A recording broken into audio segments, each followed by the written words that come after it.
All right, so this is the back road to the other part of the property. Me and my wife's 2013 Honda Ridgeline. This is the first gen, and I'm almost positive all of the first gens were a version of an all-wheel drive system. Honda calls it VMT-4, and I just tried to read a little bit about it so I could sound educated on the percentages of torque that it sends to the rear, but I wasn't able to. It's very in-depth what it does, and what I've heard, which is why I don't like to say what I hear. I want to give real factual information, but just trying to read through it at the property when I don't have really much of a signal is horrible. But I've always been told and read on like forums and Facebook groups that it's 70% front wheel drive, or it's like 100% front wheel drive until it slips, you know, one of the front wheels spins, doesn't get traction, then it sends up to 30% to the rear wheels. And their newest version is like, has like an I in front of it, so it's VTM-4, so intelligent. And I guess that one's like really weird. I guess it can overdrive, you know, spin front or rear wheels faster than the other. I don't remember which one it is, but this one is very amazing as it is. I drove around for, I don't know, maybe an hour in it yesterday in the ice with zero problem. When we were in New Mexico is when she bought this, and it did fine in the mountains and in the snow and in the mud and everything. Obviously don't take it through a mud pit, you know, but even in the Florida sand, it's great. When she bought it in New Mexico, it had snow tires on it, and right now I just got regular Falcon street tires on it, and it's great. It's weird how good it is. I mean, just yesterday, it would you just floor it and hold the steering wheel and it'll go where you want to. You can slam on the brakes and activate ABS and still steer with no problem. It's crazy. So what I like to do is dumb stuff, like it being like 29 degrees and I'm out here solo, and this thing doesn't really even have any recovery points on it. We've never had to have it towed out anyway, but I think one of the only spots where I might have an issue in this truck ever, mine is going through like a swampy mud pit, is up here at the end of the property where it is kind of, well, you'll see it, it's kind of an extreme hill. Just normal day-to-day driving, you know, it'll just send power when it needs to, but there is a four-wheel drive lock button in here. I was reading about it. I guess it, you know, obviously you don't want to engage that all the time, and it shuts off automatically if you go over 18 miles an hour. You don't want to engage that because it can break an axle. It doesn't like actually lock them, so I don't know how it would break an axle, but I'll have to read about it. I'll link the two things that I was somewhat skimmed over from an engineer that worked for Honda that wrote 2 little pages, total of like 4 pages about what it does. Yeah, what I'm going down right now is the thing that I think might have a hard time going back up.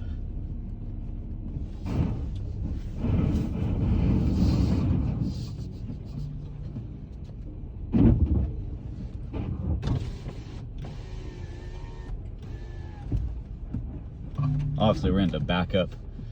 It will lock in 4 in reverse too, but we're just gonna do normal mode and see what happens.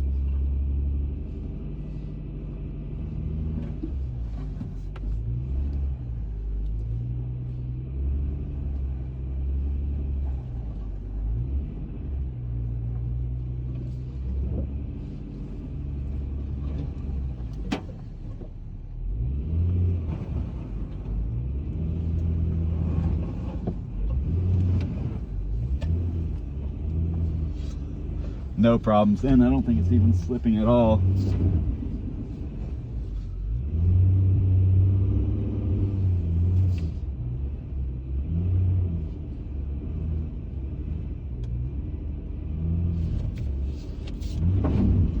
slipped a little bit there because I kind of gunned it.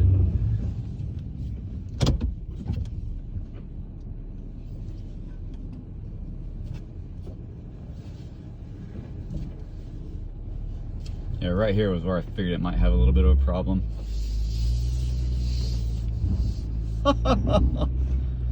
Traction control light came on for just a second. That's crazy.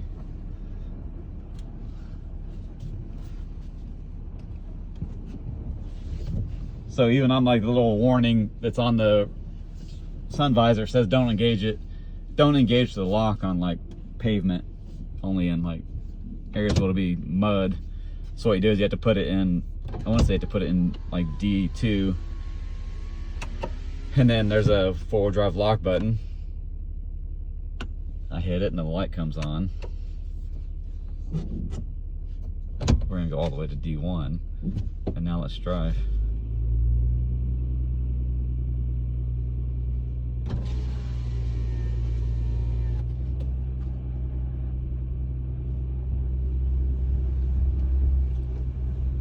It's kind of crazy. Turned it off. We're just chillaxing, going backwards, and I'm gonna try to leave it just a normal drive without it on and see what happens.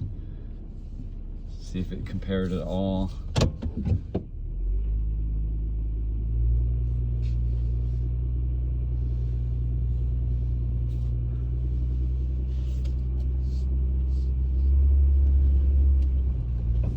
That's crazy. All right, let's try to give it the beans and see what it does. I'll turn traction control off.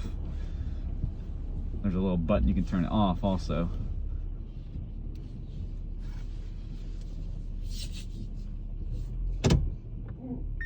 All right, off, and we're just in normal drive. Florida, it spins. Man, that's crazy.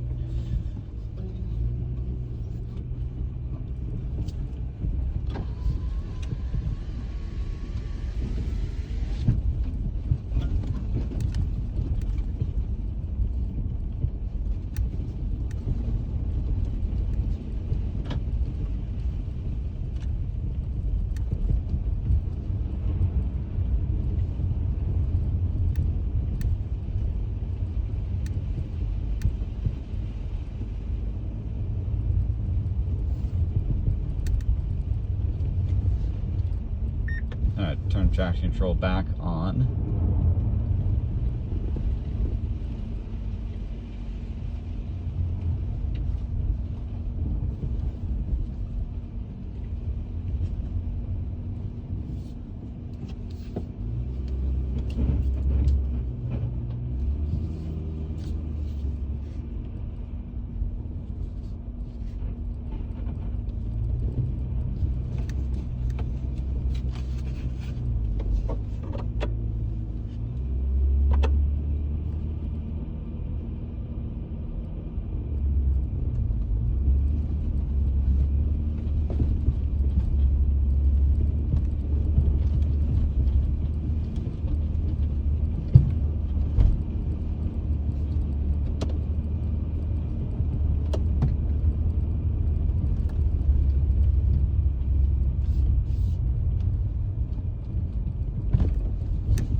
Let's see how the road is.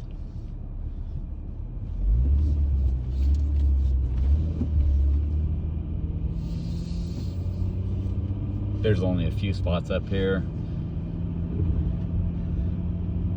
Areas that were in the shade that don't have any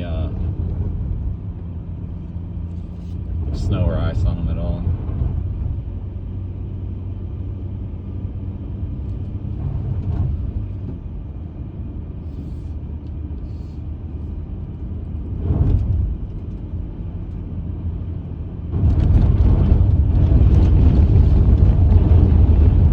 Yeah, when I was driving around yesterday, the only way you could tell that there was even anything different than driving on dry pavement was driving over the crushed up snow and slush that was on the road and the ice. You know, you could hear it.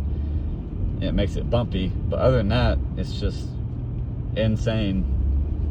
I mean, maybe this is like, you know, for you younger people that you've only ever driven a vehicle with this kind of technology. You know, my for like 20 years, every vehicle I had didn't even have, like, you know, stability control or traction control at all. You know, my Nissan Titan has ABS and that's it, like nothing else. And obviously my drift cars before that, you know, so like me driving this with this vehicle was the first vehicle I ever drove that had any of that kind of technology. And then my GR86 has technology like that.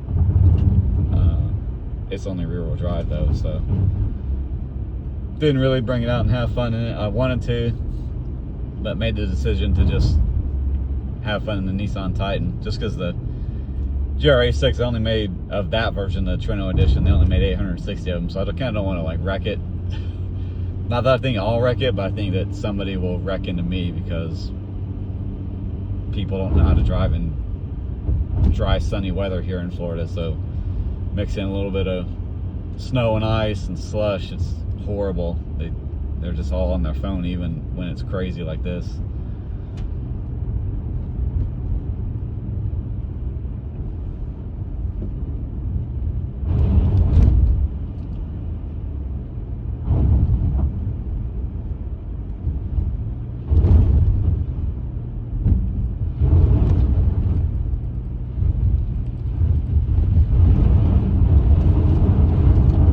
Slam the brakes on, and it still turns. Typically what happens is you get understeer, you slam the brakes on and you turn, and just goes straight with the momentum of the vehicle, the weight of it and everything, you know, but somehow this allows it to still do it.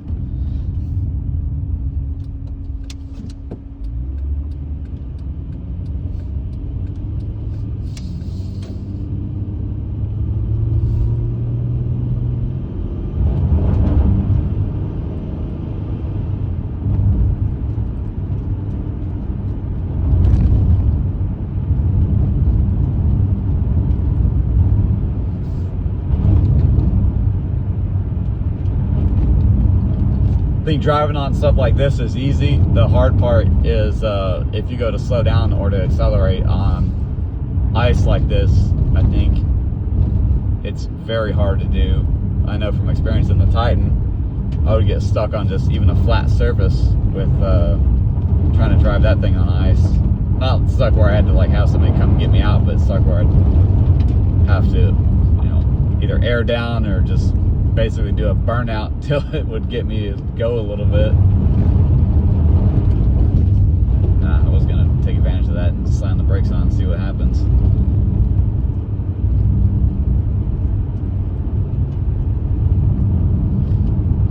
I don't recommend you trying this, slamming the brakes on and see if you can turn. Maybe in a parking lot with no light poles or parking stop curb things, you know, but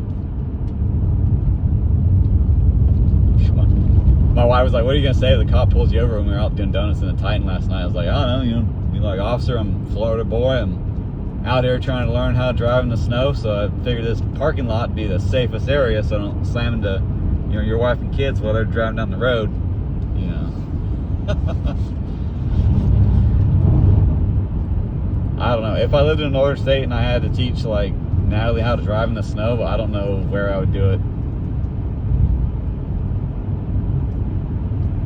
Backcountry roads, probably.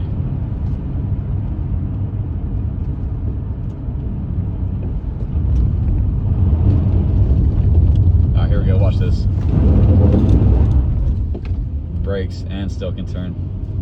Alright, turn this off. I'm getting on the main road, don't want to die.